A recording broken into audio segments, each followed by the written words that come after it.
Hello दोस्तों, और कैसे हो। आशा करती हूँ कि आप सभी ठीक ठाक होंगे दोस्तों। तो ये टाइम अभी 4:53 का हो गया है जो मैंने वीडियो स्टार्ट करी है। तो आज की भी शुरुआत करी है मैंने सुबह से। तो आपको मैं हूँ सरिता रानी, और सरिता रानी के तरफ से एक प्यारा सा गुड मॉर्निंग दोस्तों।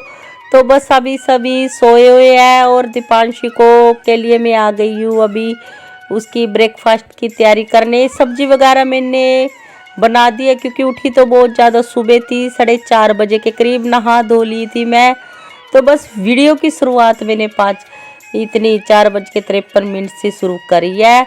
बाकी इस टाइम में सब्जी वगैरह मैं बना चुकी हूँ, क्योंकि सब्जी में मैंने बनाई थी आलू मेथी की सब्जी, ऐसी सिंपल सी जो कि हाउसवाइफ सभी के घरों में बनती है। तो रेसिपी वगैरह मैंने नहीं शेयर करी, और बाहर के आंगन वगैरह की झाड़ू भी मैंने लगा दी थी।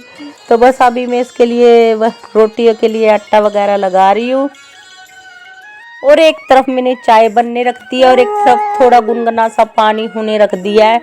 इस गुनगुने पानी से ही ज़्यादातर मैं आटा गूंथती हूँ, क्योंकि सुबह के टाइम में नमक वगैरह आटे में डालती हूँ। और वैसे भी फिर पारस तो खाली सूखी रोटी खाता है, उस सब्जी वगैरह के साथ तो नहीं खाता, इसीलिए मैं आटे में नमक ज़रूर डालती हूँ। अगर नमक ना डालूँ ना तो फिर पारस रोटी की जो एक आधी बुगल वगैरह खाता है, तो फिर वो नहीं खाता। तो इसलिए मैं नमक डाल के ही आटा गूंदती हूँ ज़्यादातर।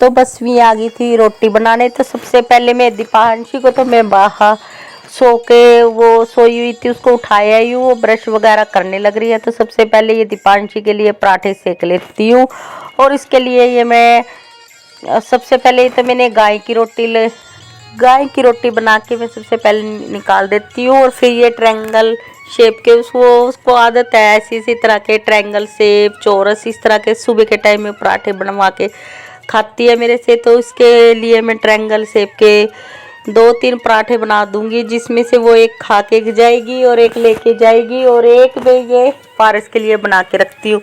बाकी पारस के पापा के लिए और अपने लिए हम सिंपल रोटी बनाते हैं। तो सभी के लिए मैं अभी रोटी बना लूँगी, क्योंकि फिर बहुत बस दीपांशी के लिए ये बना लिए थे मैंने पराठे। बाकी मैं सारी सिंपल ऐसी रोटियाँ सेकती हूँ, घी लगा के बस ऐसे खा लेते हैं। और सभी के लिए मैं अभी खाना बना लेती हूँ, ये नहीं कि सिर्फ दीपांशी के लिए। जब बनाने बैठती हूँ तो बस घर में हम 4 लोग हैं, तो चारों के लिए एक साथ ही में खाना बना देती हूँ, क्योंकि फिर बार बार से बहुत काम हो जाते हैं। सबके साथ इकट्ठी ही बना खा लेती हूँ। बस मुझे जब खानी होती है तब मैं गर्म करके दोबारा से खा लेती हूँ। ये ज़रूरी नहीं कि दोबारा से ऐसी ताज़ी दोबारा से बना के खाओ। हमारे में इतने कोई ज़्यादा नखरे वगैरह नहीं करता कि तुरंत ताज़ी सेक के दे। बस ये है, इस टाइम ज़्यादा सवेरे रोटी बना रही हूँ। खाना पीना थोड़ी घंटा 1.5 घंटे के बाद, दीपांशी के जाने के बाद मैं रोटी खाती हूँ। तो बस तभी मैं अपनी उनको बस ऐसे तवे पे गरम करके सेक के खा लेती हूँ, क्योंकि एक बार खाने का काम निपट जाए तो फिर बाद में खाना बनाने का काम निपट जाए तो खाना पीना तो थोड़ा काम होने के बाद ही होता है। क्योंकि अभी कान्हा को मैंने उठाया, उनको नहला धुला के फिर उनकी भी पूजा पाठ करके फिर ही मैं खाना पीना तो मैं फ्री करती हूँ। इस टाइम में तो बस ये होता है, बस दीपांशी को फटाफट से उसका नाश्ता रेडी करना, उसको तैयार करना, नहलाना धुलाना, और उसका सारा काम हो जाता है। क्योंकि अभी इतनी बड़ी है नहीं ना, वो छोटी है, तो उसको भी रेडी करना मुझे ही पड़ता है। क्योंकि अगर उससे खुद से ही छोड़ दे कि बेटा आप तैयार हो लो, तो फिर बच्चा तो अपनी वैन ही निकलवा देगा। पर वो इतने जल्दी से नहीं हो पाता, क्योंकि इतनी बड़ी नहीं है, अभी 5 साल की सारी है वो। तो बस फिर मैं फटाफट से अभी उसको खाना वगैरह दे के आती हूँ, क्योंकि मैंने उसको ब्रश वगैरह तो अभी करवा दिया, अभी वो अंदर बैठी है।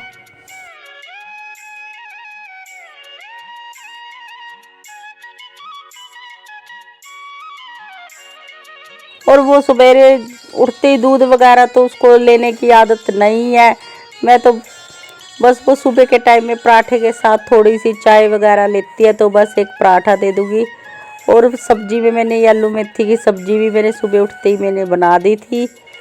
तो वीडियो तो बस इसलिए सब्जी की शेयर नहीं कर रही क्योंकि सिंपल सी सब्जी थी जो हमेशा जो हाउस वाइफ घर में बनाती है। तो इस टाइम में इसको खाने के लिए अंदर दे दूंगी। उसका पापा तो अभी लेटे हुए उठ गए हैं, बस वो बस ऐसे ही लेटे हुए हैं, वो भी थोड़ी देर में उठ जाएंगे बस। तो दीपांशी को मैंने खाना पाना खिला दिया था, अब मैं इसको नहला के ले आई हूँ और बस अब इसको कर देती हूँ मैं रेडी।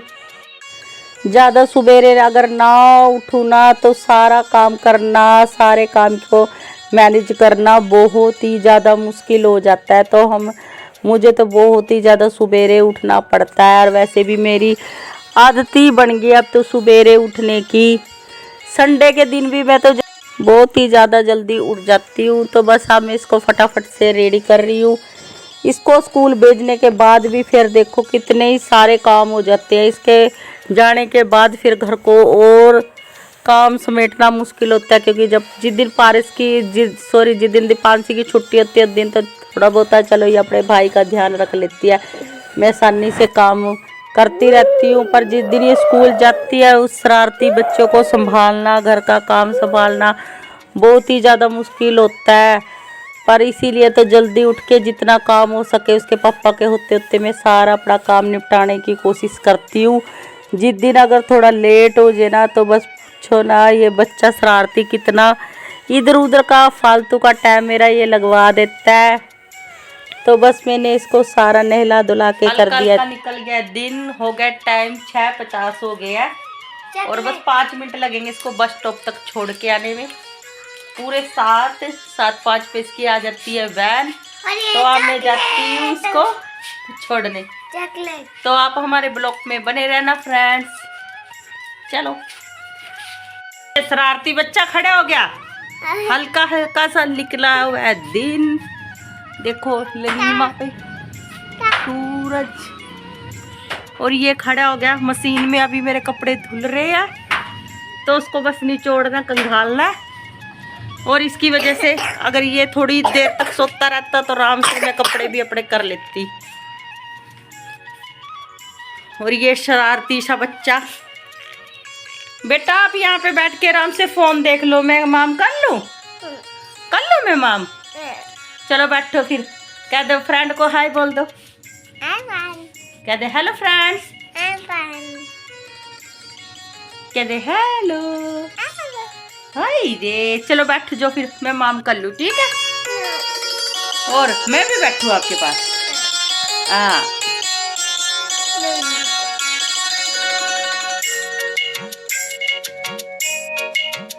तो बस ये उसको थोड़ा काम फ़ोन पे बहम लगा के तो फटाफट से आगे थी मैं कपड़ों को खंगाल ले, क्योंकि कपड़ों का काम भी सुबेरे के टाइम में निपट जाए ना तो दोपहर तक ये सारे अच्छी तरह से सूख जाते हैं।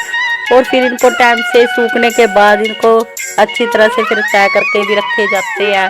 और अगर दिन में इनको धोए ना तो सच में फिर सारे इधर उधर फैले रहते हैं, कभी इनको सूखना होता है कभी इनको समेटना होता है और घर में और काम बहुत होते हैं। और बीच बीच में ये देखो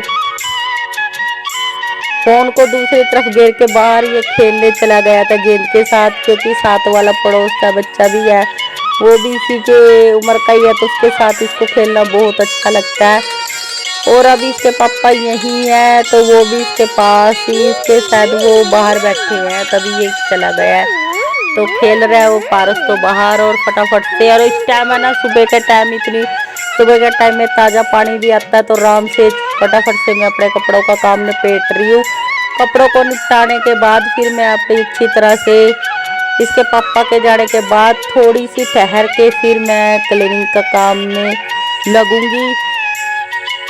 और रात के टाइम में जब इसका पापा का ड्यूटी से आए थे तो इस पारस ने ना अपने पापा का यह हेलमेट ऐसे फेंक के मारा तो इसके बीच में क्रैक्स आ गया था।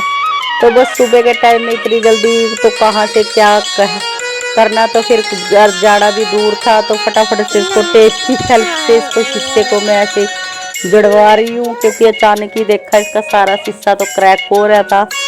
तो फिर मैं यही देख रही हूँ। और पारस भी देखो कैसे देख रहा है खड़े होके भी मेरी हरकतों से की वजह से मम्मी पापा कितने परेशान हो रहे हैं। पास में खड़ा है ये सारे उल्टे काम पारस ही करता, कुछ ना कुछ रोज तोड़ता फोड़ता रहता ही है। और कपड़े वगैरह तो मैंने धो दिए थे, तो ये शरारती बच्चा फिर इतना रोने लग गया था, जिद करने लग गया था। जो आसमान में ये पतंग उड़ते रहते हैं ना, उन पतंगों को देख बोल रहा कि मम्मी मुझे वो ऊपर से तोड़ के दो। तो फिर मैं ऊपर कैसे, फिर इस बच्चे की कैसे मैं जिद पूरी करती, कैसे नहीं। तो बस फिर मैं सोच रही थी ये कैसे ना कैसे मान जे। तो अब तो ये सोच रहा है कि मम्मी मेरे लिए आराम से पतंग बना रही है, तो इसीलिए चुप होके बैठ गया। नहीं तो इसने तो बस पूछो ना, रो रो के मेरा सिर में इतना दर्द कर दिया था ना, बस पूछो ना। कपड़े वगैरह धो दिए मैंने, बस उनको अभी सुखाना मेरा बाकी था। फिर बीच में सारा काम छोड़ के फिर मैंने बोला मैं खा जाओ बेटा, मैं आपके लिए चल पतंग मैं यहीं बना देती हूँ। और पतंग बना दी थी मैंने इसके लिए जब, फिर ये बहुत ही ज़्यादा खुश हुआ। ये खुश हुआ तो फिर माँ का दिल भी फिर बहुत ज़्यादा खुश होता है। बच्चा खुश है ना, तो माँ भी फिर खुश रहती है। और इसकी पतंग बनाते बनाते फिर बचपन की भी बहुत याद आने लगी थी, क्योंकि हम भी बचपन में कैसे पतंग बनाते थे। और बस इतना ज़्यादा जल्दी जल्दी सी में बनाया था, इतना परफेक्ट सा तो बनाया नहीं था, बस बच्चे के लिए ऐसे काम चलाऊ बनाया था। और वैसे भी ये ज़्यादा देर कहाँ इसके साथ ऐसी, अभी थोड़ी देर में ऐसी बच्चा इसको कहाँ उड़ाने आता है, ये तो ऐसे नीचे इसको घसीटता फिरेगा भी।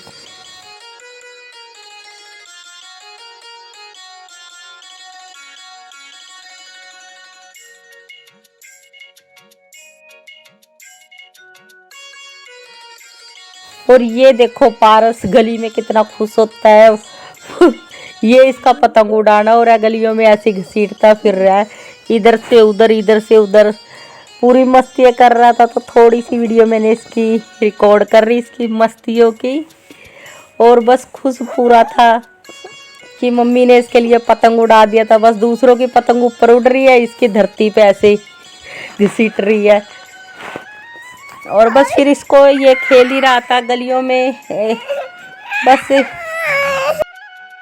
और बस थोड़ी देर इसने पतंग उड़ाई है, देखो साथ वाली लेके आई कि इसने अपनी पतंग तो फाड़ी फाड़ी, साथ में दूसरे बच्चे की भी इसने सारी पतंग को फाड़ दिया। तो वही वही ये दिखाने आई थी कि देखो पारस ने अपनी भी फाड़ दी और मेरे बच्चे की भी।